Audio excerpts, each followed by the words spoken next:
এদেশের মানুষ দল বল নির্বিশেষে প্রত্যেক ব্যক্তি আমানত গ্রহণ করার অধিকার, তাই লাগে না?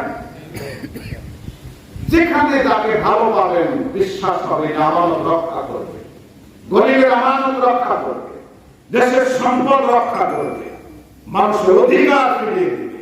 এরকম যে কোনো ব্যক্তিকে পান, আপনি তাকে বলেন, ভাই আপনার আমানত আপনি গ্রহণ করেন, আমরা নেব কেন?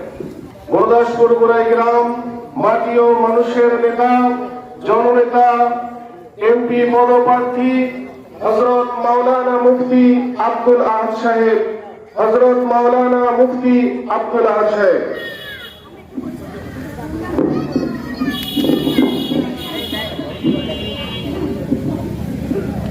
السلام عليكم ورحمة الله وبركاته.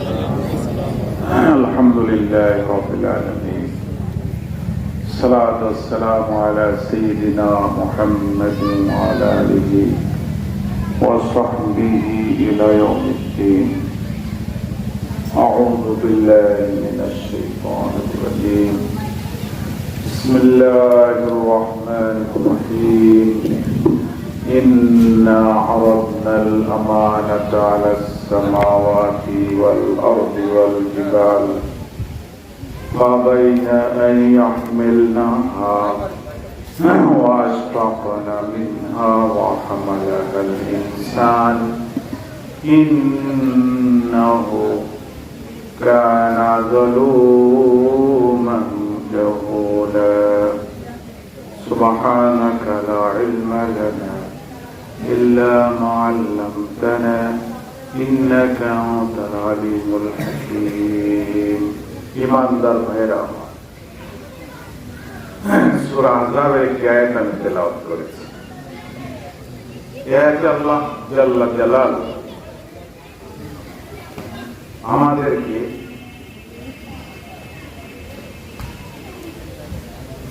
একটি প্রাচীন কালের ঘটনা শোনাচ্ছে। ঘটনাটি হল আল্লাহ রাব্বুল আলামিন নিজে কিছু আমানত বানিয়েছেন। কি বানিয়েছেন? আমি বলবো, আপনারা বলবেন। আমানতের প্রথম বাক্য হলো লা ইলাহা ইল্লাল্লাহ মুহাম্মাদুর রাসূলুল্লাহ। আমানত।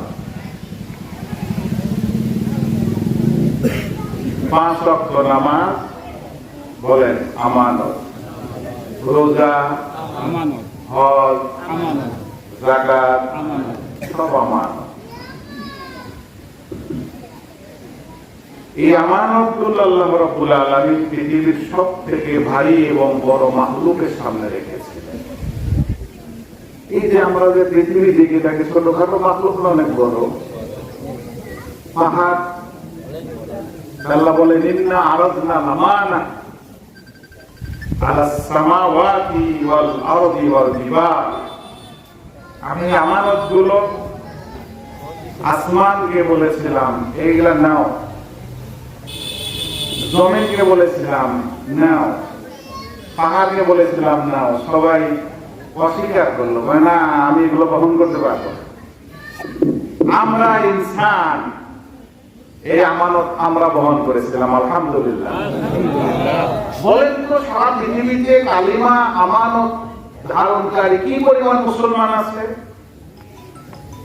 হ্যাঁ, কোটি কোটি মুসলমান এই আমানত ধারণ করে আছে। আল্লাহ বলেছেন, আল্লাহর হাবিব বলেছেন, যে ব্যক্তি আমানত একবার বলবে ঈমানের সাথে, আসমান জমিনকে পিছে রেখে সে জান্নাতে চলে যাবে। আলহামদুলিল্লাহ, এটা আমানত। আলহামদুলিল্লাহ, আমাদের আমানত আমরা গ্রহণ করেছি, তাই না? নামাজ যে বললাম ইশার, এটা কি ছিল? এটাও আল্লাহ আসমানকে দিয়েছিলেন, জমিনকে দিয়েছিলেন, গ্রহণ করেন। অনেক ভারী আমানত, আলহামদুলিল্লাহ। এগুলো যেমন আমানত, ইনসাফ ন্যায় নীতিও বড় আমানত। আমি আমানতের 2টি উদাহরণ দিয়ে কথা শেষ।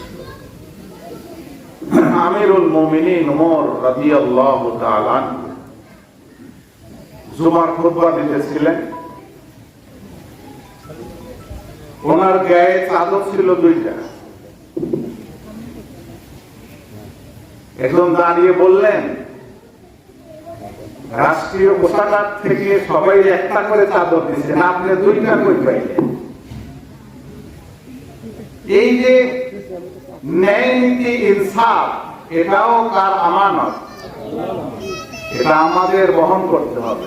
ন্যায় নীতি ইনসাফ এটা জমিন বহন করবে না, আসমান বহন করবে না, পাহাড় বহন করবে না, কারা বহন করবে? আমরা। বিশুদ্ধ সনদে আমাদের কাছে ঘটনা আসছে, উমর রাদিয়াল্লাহু তাআলা আনহু সারা রাত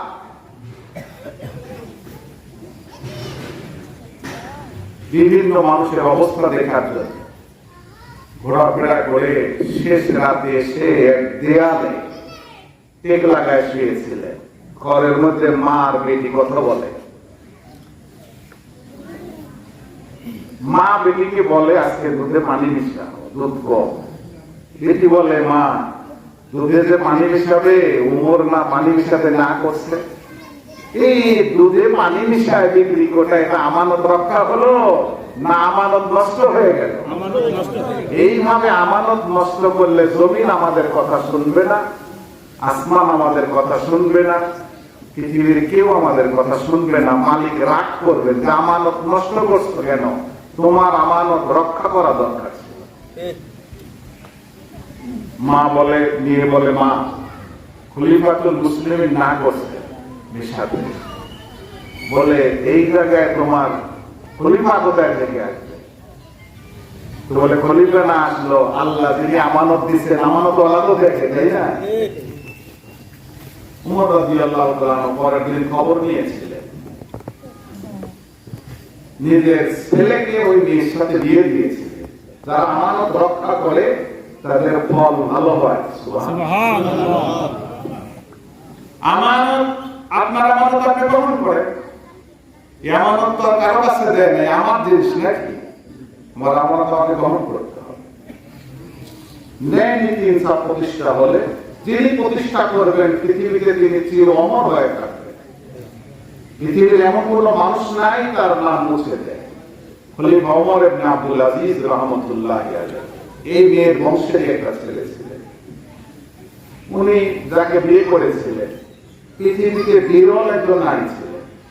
ওমর ইবনে আব্দুল আজিজের যে স্ত্রী ছিলেন তার পরিচয় পৃথিবীর কোন ভাষায় আমি দিতে পারবো না, একটা কবির ভাষায় শোনে, বিনতুল খলিফাতি ওয়াল খলিফাতু জাদ্দুহা জাওজুল খলিফাতি ওয়াল খালাইফু উখতুহা। উনি যাকে বিয়ে করেছিলেন ওই মেয়ে ছিল একজন খলিফার মেয়ে। সুবহানাল্লাহ। উমাইয়া খলিফা চলে, খলিফার মেয়ে ছিলেন। আবার ওনার সব কয়টা ভাই খলিফা। সুবহানাল্লাহ। ওনারা কি আমাদের মধ্যে এরকম ছোটখাটো দেশ না, না, আরব, মিশর, ইয়ামান, ইরান, ইথিওপিয়া, তুরস্ক, লেবানন, মরক্কো, জর্দান, আল খলিল, সিরিয়া, ফিলিস্তিন সব অঞ্চলের খলিফা ছিল। আল্লাহ। এই রকম এক খলিফার মেয়ে হলো ওমর ইবনে আব্দুল আজিজের স্ত্রী, নাম হলো ফাতিমা রাহমাতুল্লাহি আলাইহা বিনতুল খলিফাতি ওয়াল খালাইফ উখতুহা। উনি খলিফার মেয়ে ছিলেন, তিনটা ভাই ছিল, তিন ভাই খলিফা ছিলেন। ওয়াল খলিফাতু জাওজুহা, ওমর ইবনে আব্দুল আজিজ উনি খলিফা, ওনার স্ত্রী উনি। ওয়াল খলিফাতু জাদ্দুহা, ওনার দাদাও খলিফা। সুবহানাল্লাহ। প্রশ্ন রেখে গেলাম, পৃথিবীতে এমন একটা মেয়ে দেখান তো যার দাদাও খলিফা, ভাইও খলিফা, স্বামীও খলিফা, সবাই খলিফা আছে। খলিফা কি ছোটখাটো খলিফা দেখ, অনেক বড় খলিফা। যেদিন খেলাফতের দায়িত্ব পেয়েছিলেন সেদিন থেকে কোনদিন ভালো খাবার খান, জায়তুনের তেল দিয়ে শুকনো রুটি খেয়েছেন, এজন্য খলিফা ওমর ইবনে আব্দুল আজিজের জামানায় বাঘে আর হরিণে ছাগলে এক ঘাটে পানি খেয়েছে। ওলামায়ে কেরাম আমাদের কাছে বিশ্বস্ত সনদে এই হাদিস পৌঁছাইছেন, এই ঘটনা পৌঁছাইছেন যে ওমর ইবনে আব্দুল আজিজ মারা গেছে বুঝতে পারছে কিভাবে, যেদিন বাঘে ছাগলের উপর আক্রমণ করেছিল তারিখ জেনে দেখা গেল এই দিন ওমর ইবনে আব্দুল আজিজ ইন্তেকাল করেছে। আপনার আমানত আপনি গ্রহণ করেন, এটা আপনার আমানত। এই আমানত গ্রহণ করবেন, পৃথিবী আমাদের কথা শুনবে। ওমর ইবনে আব্দুল আজিজ রাহমাতুল্লাহ আলাইহি যেদিন ইন্তেকাল করেন, আসমান থেকে হাজার হাজার আলেমরা বিশ্বস্ত সনদে ঘটনা আমাদের কাছে পৌঁছেছে।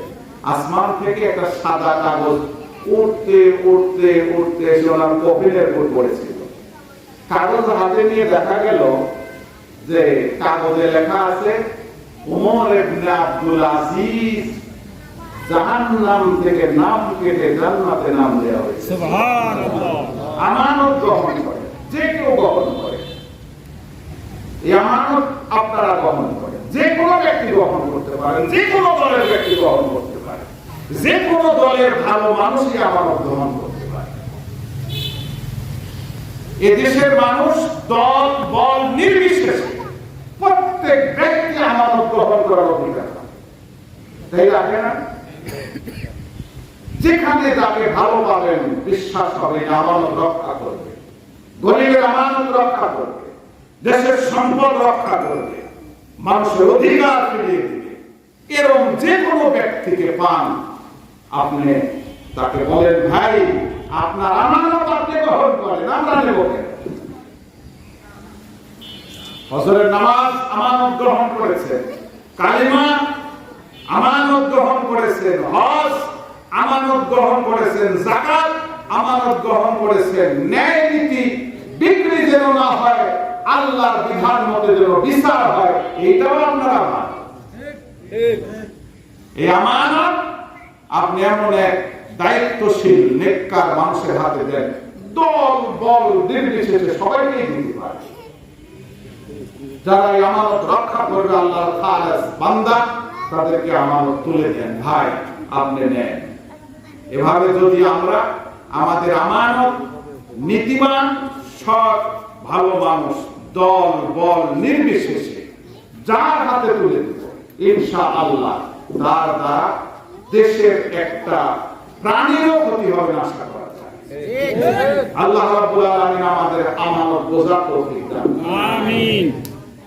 আল্লাহর কাছে দোয়া করি, আল্লাহ পাক আমাদেরকে এমন নেককার সৎ মানুষ দিয়ে আমাদের সমাজ, আমাদের দেশ সব সেবা করার তৌফিক দান।